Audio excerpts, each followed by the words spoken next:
Did you know that Mark Andreessen, he, I think, was from rural Wisconsin? Is that right? That is correct. It is an interesting take that he has. Here is Mark Andreessen on the American Optimist podcast. The question I would imagine a lot of people have is he going on here to lie about the Consumer Financial Protection Bureau? He doesn't have to, because it's already been destroyed now.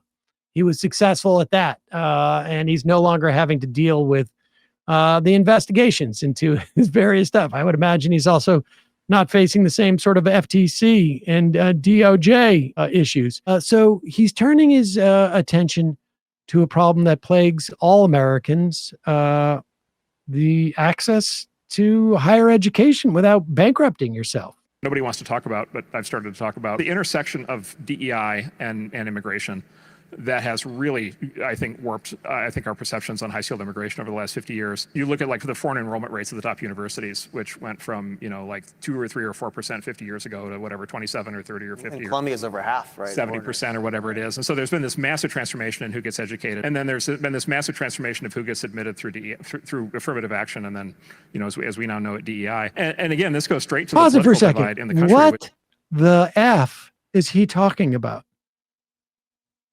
I didn't speed this up either. He's got to talk fast because he wants to be able to offer as many lies as possible. This massive transformation. Now, I will say, there was a time where there was quotas for Jews. There was a time where there were quotas for Black people. Somewhere around 0, I think, was the quota, the maximum that they would allow in. Women also were discouraged from going to higher education. Is that what he's talking about? No. We'll have to wait and see. I guess we'll find out. The transformation in who gets educated. And then there's been this massive transformation of who gets admitted through affirmative action. And then, as we now know it, DEI. And again, this goes straight to the political divide in the country, which is if you're parents of a kid where I grew up and you've got a smart kid and you think you're going to get them into, a top university in this country, like, you are fooling yourself. There is this really fundamental question, which is like, what level of untapped talent exists in this country that a combination of DEI and immigration have basically cut out of the loop for the last 50 years? And how long can we have this, story to everybody in the Midwest and the South that says, sorry, you're, because of historical oppression, your kids are SOL. Okay. If you think at the so-called top universities, and I imagine he's only talking about a couple of Ivy League schools, the reason why that kid from rural America can't get in, and it's actually, I would say that if you're in rural America, you have a better chance of getting into these, and your grades are really high, you have a better chance of getting in there than if you went to, if you live in a city. That's assuming you are not a legacy candidate. That's assuming your parents didn't go there and donate money, or, the idea that a high performing kid in rural America can't get into Harvard is also just absolute bunk. Because you're competing against other rural American kids. They want kids from across the country. That is their DEI. I got into NYU explicitly for this reason. My GPA wasn't at all that great for my undergrad. It was fine. But what got me into NYU and Pepperdine, I'm convinced, accepted, was the fact that I was from North Dakota. I think 100%. Yeah. Every admissions officer or any, we used to have an admissions consultant who would call into the show occasionally. They will all tell you that if you are competing against other people in your own demographic area, if you're coming from the Midwest, if you're coming from a remote rural town and you're applying to, you got the grades to go to like an NYU or, go to a Harvard or a Brown or are you kidding? They desperately want you. They desperately want you.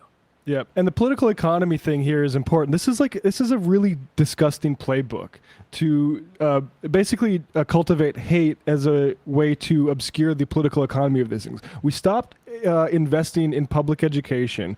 Explicitly during the Reagan administration, John Schwartz has a Intercept article on this saying, we were worried about producing an educated proletariat, Reagan's advisor said. So we're going to cut all of like the Cal system or CUNY, these systems that made it easy for people from low income to get education. That's actually, you're going to have to go through a banker now. So that's why the student loan thing take off. And these foreign students, the reason that they come is directly related to that, which is colleges wanted to make up. They subsidize. Exactly. They subsidize because they pay a full price. This is all down to economics. And I will also add that if you're growing up in rural Wisconsin, you can go to one of the best universities in the country, maybe the world, at University of Madison, and it's relatively cheap.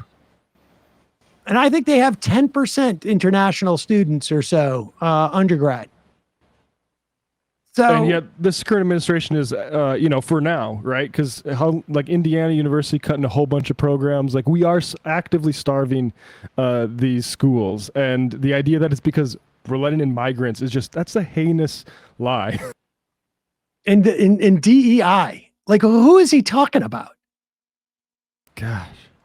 Who is he talking about? Like with DEI, like, again, if you are a rural kid, you jump ahead of a lot of city kids who have better grades than you do, because you're getting judged from that area. There is a geographic quota. I guarantee you, at least all of these like elite Northeastern schools.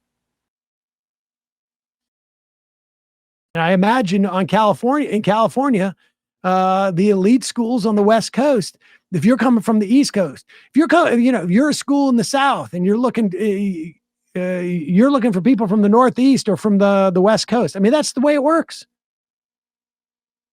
Because they also understand in these schools that you're going to get a better education if you're surrounded by people who are different than you. Yep. But no one gets mad when the North Dakotan white boy like me gets an NYU from these guys. It's only if, say, John a black Levine student. Yeah, exactly. Well, look at what you come in, you do. You start just like shoving yourself into a bottle or something. We were at NYU at about the same time. Would not switch places with you, John. The free press university or whatever that is, that takes people from everybody, from everywhere. The Free Beacon. I don't even think there's a print edition anymore. Calling from a 202 area code. Who's this? Where are you calling from? Hey, folks, don't forget to hit the subscribe button and check out our daily show. We do it every day at 12 p.m. Eastern for about 2.5 hours. We even take phone calls. You should check that out.